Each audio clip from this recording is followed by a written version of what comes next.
And this is the story of how I ruined a date with the one because I thought that I had murdered her. Spend a lot of time on Tinder and OkCupid and all that sort of stuff because I'm lonely. So I'm like swiping through it and there's this girl.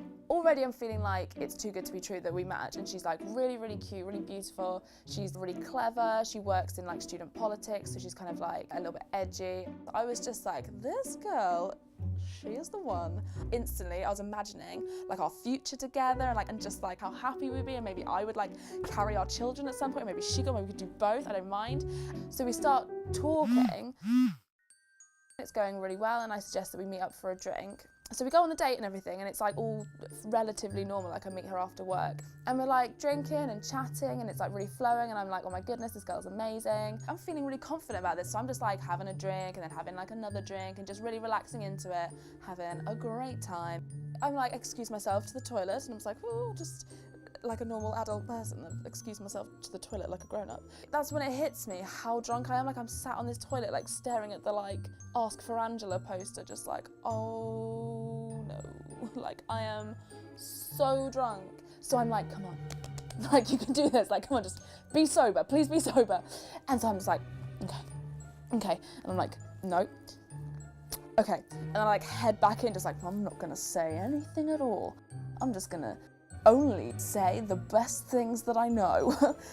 I start talking about my relationship with my dad and like, oh, I really like chick flicks and going down on people. What do you like doing? And I'm just there spitting out this thing like, oh, one time I shit myself and all my friends saw it, and like in my head it's like, stop talking, for God's sake, just stop talking.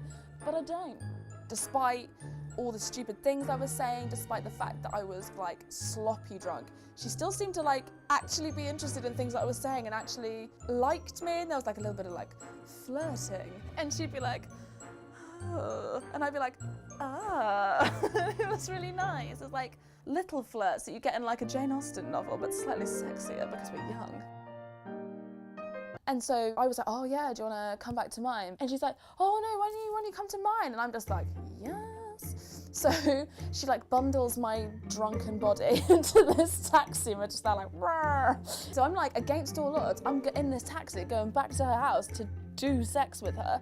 And so we're getting there and I'm thinking like, this is the first time I'm gonna have sex with a woman in a bed. So this is like a big deal for me. This is like my gay virginity is finally being taken by the one as well, which is what God wanted.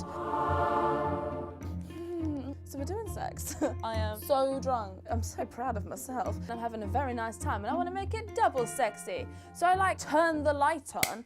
There's blood everywhere. It's down my arm, it's all over the sheets, it's on the walls, it's on her face, I'm pretty sure it's on my face, and I'm just like, oh my God, oh my God. I'm panicking, I'm freaking out because I think that I've murdered this woman, or like at the very best I have severely damaged her insides. Because I just got my nails done for the date, but like I've never done lady sex in the bed like a proper adult. So I think that what I've done is, I've like just ripped her up right inside. I thought I'd murdered her in the vagina, and so I'm freaking out. It's like crying, trying to touch her face, and she's like, please don't. And she's like, just stop crying. I didn't mean to hurt you, it was an act, it's just the nail, I don't know, I've never in a bed before. And she's just like, please just stop crying, I'm just on my period. Like she just wants to get rid of me, so she throws me in this Uber home, and I'm like texting her like, I'm so sorry, I think that you might be the one, I'm really sorry that I cried so much. And she's like, please, it's fine, just get home safe, text me when you're home. And I'm like, maybe we could do comedy on Monday. And she's like, yeah, maybe we could do that. And surprise, we didn't do comedy on Monday, and I never had sex with a lady in a bed ever again. Which is true, by the way. I've never had lady bed sex again because they will not have me.